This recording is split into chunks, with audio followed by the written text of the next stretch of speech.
Welcome back to US Visa Updates, where we cut through the noise and bring you the immigration information that matters most to your life and your family's future. I'm here today to walk you through something that every single green card holder in America needs to understand right now. What I'm about to share with you is detailed. It's significant, and it's going to require your full attention because this affects millions of lawful permanent residents across the United States. If you've been a green card holder for 5 years, 10 years, or even 20 years, and you thought your permanent resident status was exactly that, permanent, I need you to stay with me through this entire video because the landscape is changing in ways that most people haven't fully grasped yet. We're talking about a complete transformation in what it means to hold a green card in America. This isn't just another policy tweak or a minor adjustment to existing regulations. This is a fundamental reimagining of the relationship between the United States government and its lawful permanent residents. The law we're discussing today is called the Secure Paths and Integration Act of 2025, and it represents the most sweeping overhaul of immigration policy for green card holders in an entire generation. Congress has passed this legislation with the stated goal of modernizing our immigration system and promoting what they call deeper civic and economic integration of permanent residents into American society. But what does that actually mean for you, for your daily life, for your family, and for your long-term plans in this country? That's exactly what we're going to break down together today, step by step, requirement by requirement, so that by the end of this video, you'll know exactly what's coming and exactly how to prepare. Before we dive deep into the specifics, let me give you the single most important thing you need to understand about this new law. For decades, a green card has functioned as what immigration experts call a passive status. What that means is once you obtained your lawful permanent resident status, as long as you didn't commit serious crimes, as long as you didn't abandon your residency by staying outside the United States for extended periods, and as long as you renewed your physical green card every 10 years, you were essentially set. Your status was secure. You could live your life, work your job, raise your family, and build your American dream without constantly looking over your shoulder or worrying about your immigration status. That era is coming to an end. The Secure Paths and Integration Act of 2025 is shifting the green card from a passive status to what can only be described as an active status. This means that maintaining your lawful permanent resident status will no longer be a matter of simply avoiding major problems. Instead, it will require ongoing proactive engagement with a new system of requirements, documentation, and periodic reviews. Your green card is no longer just a destination that you reached after years of waiting and processing. Under this new framework, it becomes more like a journey with mandatory checkpoints along the way. Checkpoints that you must successfully navigate every few years to maintain your status. Now, I can already sense some of you feeling anxious or worried as you hear this, and I want to address that directly before we go any further. Yes, this is a significant change. Yes, it will require preparation and effort on your part. But panic is not productive and panic is not necessary. What is necessary is understanding, preparation, and action. That's why we're here today. And that's why I'm going to walk you through every single aspect of this new law in clear, practical terms, so you know exactly what to expect and exactly how to prepare for it. Let me start by explaining the stated purpose of this legislation, because understanding why Congress says they passed this law will help you understand the requirements they've created. The Secure Paths and Integration Act has two main objectives according to its supporters in Congress. The first objective is about modernization and efficiency. The government wants to digitize immigration records more comprehensively and create what they describe as a more streamlined, data-driven approach to immigration oversight. This is about bringing the immigration system into the 21st century with better technology, more accessible online portals, and more efficient processing systems. The second objective, and this is the one that directly affects your day-to-day life as a green card holder, is about integration. The argument that was made repeatedly in congressional debates is that this new framework will ensure that long-term permanent residents are more deeply connected to their local communities, more engaged in American civic life, and on a more stable and certain path toward potential citizenship if they choose to pursue it. The supporters of this law argue that it will help permanent residents feel more rooted in American society and will provide clearer expectations about what it means to be a contributing member of the community. Now, you might be thinking that sounds reasonable in theory, but what does it actually require me to do? That's the critical question, and that's where we need to get into the specifics. The practical effect of this law is that it places a new and significant administrative burden on every single green card holder in the United States. It creates new responsibilities, new documentation requirements, and new checkpoints that simply didn't exist before.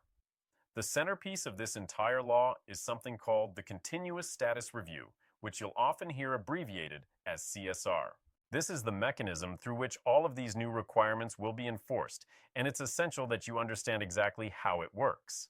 The Continuous Status Review is a mandatory check-in process that every lawful permanent resident will be required to complete on a regular ongoing basis. And when I say regular, I mean every 3 years. That's right. Every single 3 years you will need to go through this review process. Now, this is completely separate from the existing 10-year green card renewal process. Your physical green card will still need to be renewed every 10 years as it always has been. The CSR is something entirely new, an additional requirement layered on top of the existing system. Think of it as a periodic re-verification of your eligibility to maintain permanent resident status. It's not just checking that your card is still valid. It's checking that you as a person are still meeting an expanded set of criteria for what the government now considers to be an active, engaged, and integrated permanent resident. The CSR will be primarily an online process, which is part of that modernization goal I mentioned earlier. You'll access it through government portals and digital systems. But don't let the word online fool you into thinking this will be quick and easy. This is not just logging in and clicking a few boxes. The CSR requires the submission of substantial new documentation. Documentation that was never required before on such a frequent and regular basis. You will need to gather evidence, obtain verification from third parties, and compile a comprehensive package of materials that demonstrates you are meeting these new standards. So what exactly are these new standards? What documentation are we talking about? The CSR focuses on two core areas that every green card holder will need to address. The first is something the law calls the civic integration requirement. The second is a more stringent and more frequent verification of your financial self-sufficiency and your continuous residency in the United States. Let's break down each of these requirements in detail so you understand exactly what will be expected of you. The civic integration requirement is one of the most novel and frankly one of the most debated aspects of this entire law. It's something that has never existed before in the American immigration system for permanent residents. What it means in practice is that during each 3-year review period, you must demonstrate that you have been actively participating in American civic life. This isn't about just living here and working here. It's about showing that you are engaged in your community in specific, measurable ways. The law provides you with 2 options for how to satisfy this civic integration requirement, and you get to choose which path works better for your personal situation. The first option is community service. Specifically, you must complete and provide verification for 40 hours of community service during each 3-year period.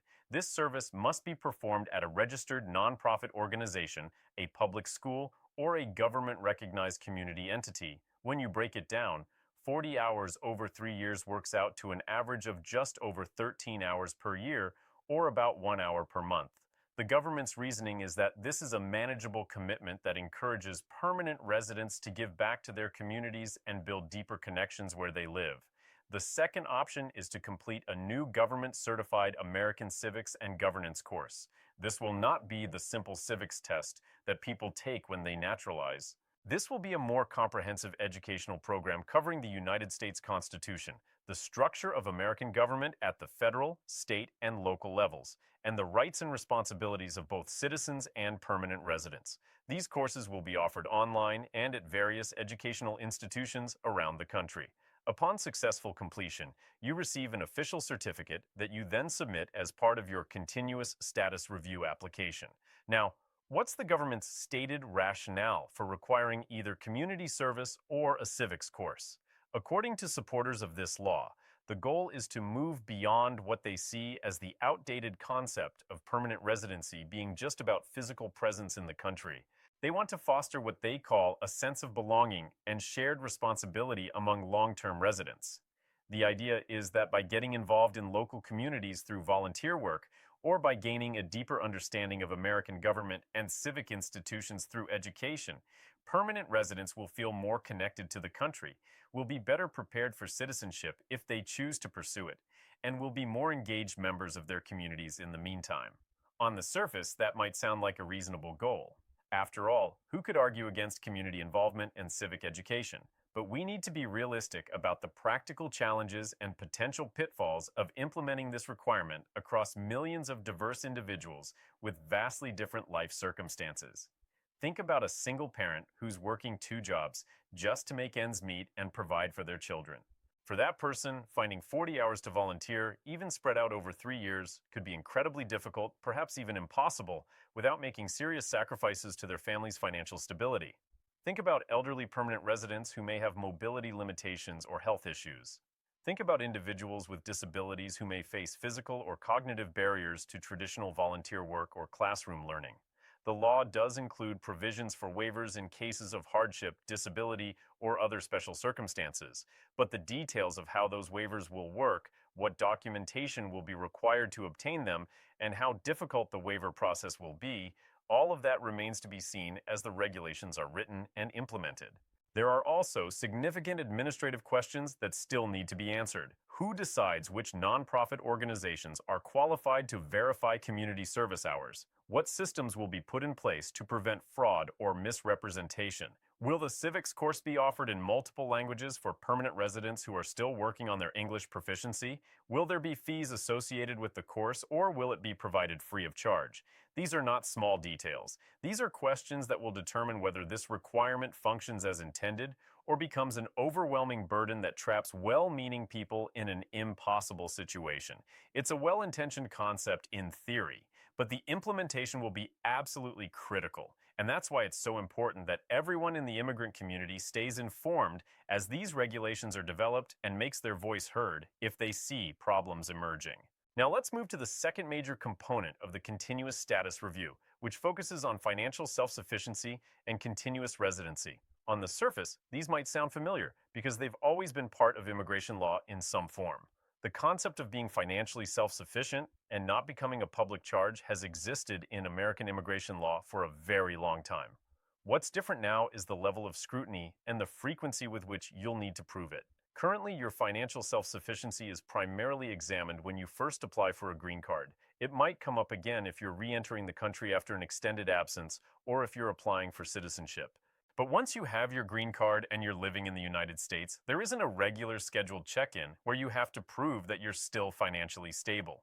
Under the new law, that changes dramatically. As part of your continuous status review, every 3 years, you will need to submit evidence of your continued financial stability. What kind of evidence are we talking about? The regulations are still being finalized, but based on the language of the law itself, you should expect to provide your tax returns for the preceding 3 years. This makes sense because tax returns are an official government document that shows your income, your employment status, and your overall financial picture. In addition, you will likely need to make a declaration that you have not received certain federal means-ested public benefits during the review period. The specific list of which benefits will count against you in this review is still being determined, but this is expected to be one of the most contentious parts of the implementing regulations. This is where things get tricky and where you need to pay very close attention as more details emerge. There are many different types of government assistance programs in the United States. Some are universal programs that anyone can access regardless of income, like public education or emergency medical services. Some are insurance-based programs where people pay into the system and then draw benefits like Social Security, retirement, or Medicare. And some are means programs, specifically designed to help people with low incomes like food assistance or housing subsidies. The government has indicated that receiving means-tested benefits could potentially affect your continuous status review, but the devil is in the details. Will there be a distinction between short-term emergency assistance and long-term dependence? Will receiving food assistance for a few months during a period of unemployment be viewed the same way as receiving housing subsidies for years? Will benefits received by your children affect your status even if you yourself haven't received anything? These are life or death questions for families who may face temporary hardships, and the answers will have enormous consequences. The continuous residency component is the other half of this requirement.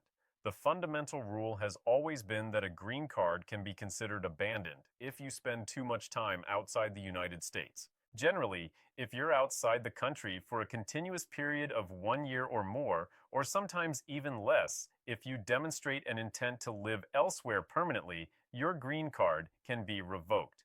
That basic rule isn't changing. What is changing is that the CSR creates a more frequent and more formal checkpoint to review your residency patterns. As part of each 3-year review, you will likely need to provide evidence of your ongoing ties to the United States. This could include proof of employment or self-employment in the U.S., documentation of property ownership, or a long-term lease showing you maintain a home here, records of U.S. bank accounts where you conduct your financial life, and information about family members who reside in the United States with you. The purpose of collecting all this evidence is to proactively identify individuals who may be living and working primarily in another country while trying to maintain their U.S. green card as a backup option. It's designed to make it much more difficult to be what immigration lawyers sometimes call a commuter permanent resident, someone who spends most of their time abroad but periodically returns to the U.S. to maintain the appearance of residency. This probationary status represents an entirely new layer of legal jeopardy for green card holders. It's something that has never existed before. In the past, if you maintained your green card and avoided serious crimes, your status was secure. Now, there will be this ongoing possibility that administrative failures, documentation problems, or life circumstances could put you into this precarious probationary status where you're one step away from losing everything you've built in America. Given everything I've just explained, I know many of you are wondering what you should actually be doing right now to prepare for this new reality. Let me give you the most important practical advice I can offer, broken down into clear action steps that every green card holder should start taking immediately. First, and most importantly, do not panic. I cannot stress this enough. This law is new. The specific implementing regulations that will determine exactly how all of this works are still being written by government agencies. There will be a rollout period. There will be time to prepare. The sky is not falling tomorrow. Panic leads to bad decisions, to wasting money on scams, to making unnecessary changes to your life out of fear. Stay calm, stay informed, and take measured, thoughtful steps to prepare. Second, start documenting everything right now. This is hands down the most practical and valuable advice I can give you.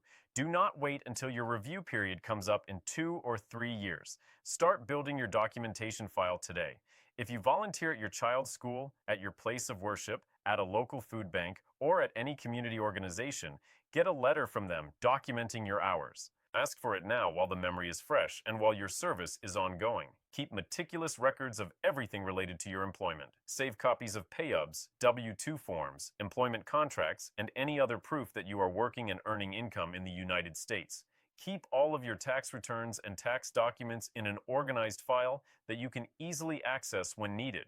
Create what I call a residency evidence file, where you keep copies of your lease agreements or mortgage documents, utility bills showing your U.S. address, bank statements from U.S. financial institutions, car registration and insurance documents, and anything else that demonstrates you maintain your life and your home in the United States. If you travel internationally for work or family reasons, keep detailed records of your travel dates.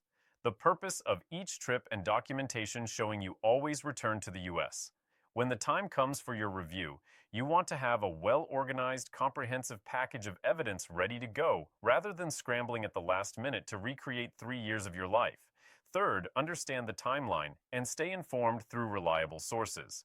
The Secure Paths and Integration Act of 2025 is scheduled to take effect on January 1st, 2026.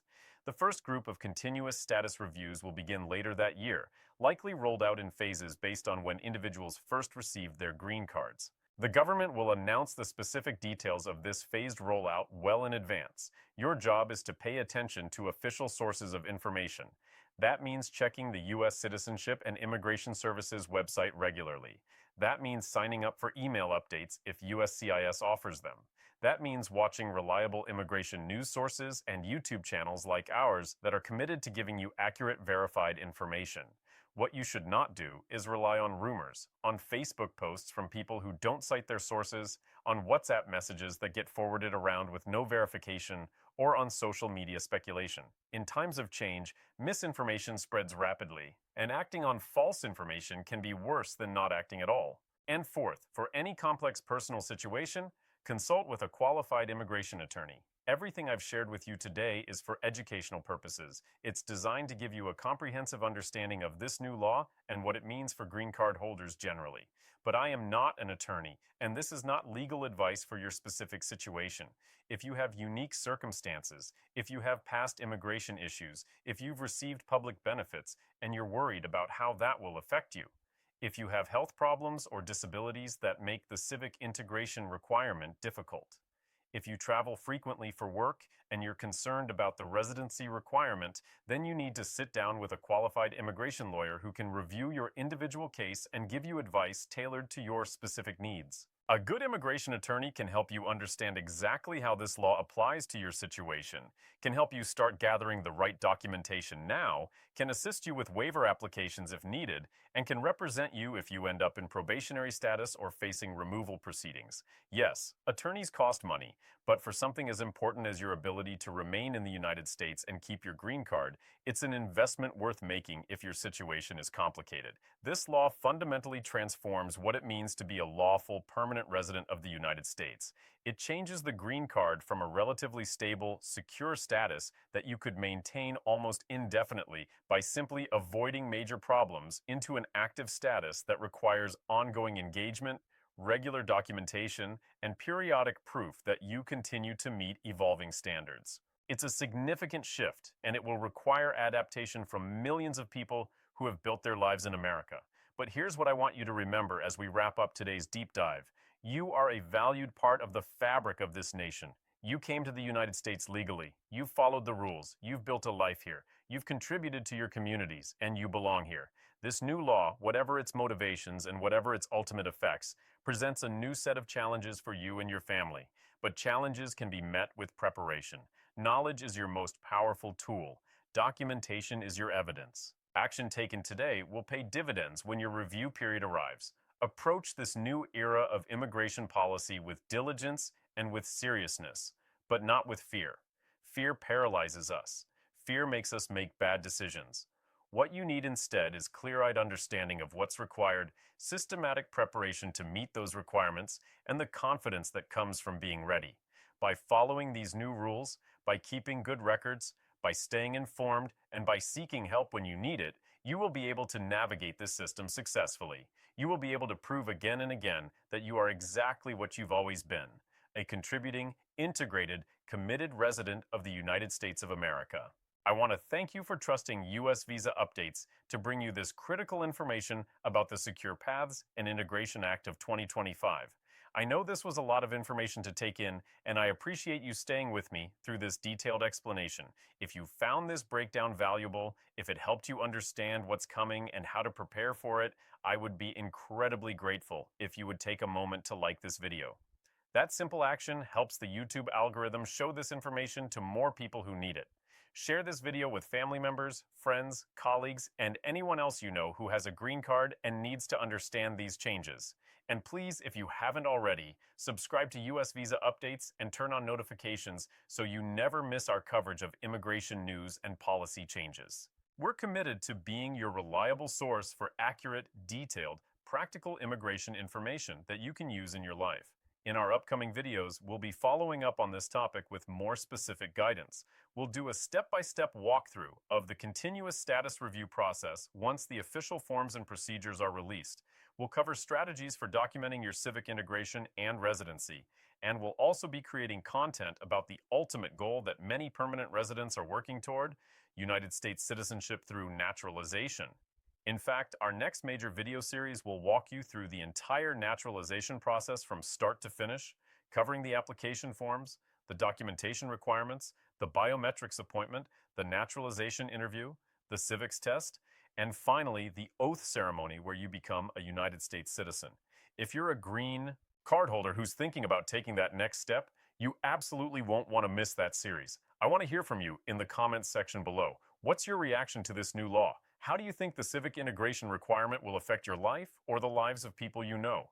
Do you see these changes as a reasonable way to promote integration and community engagement, or do you view them as an unnecessary burden on legal residents who are already contributing members of society?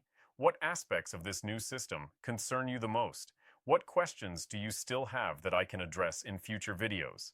Let's have a respectful, thoughtful conversation in the comments. Your perspectives and your questions help shape our future content and help me understand what information is most valuable to you.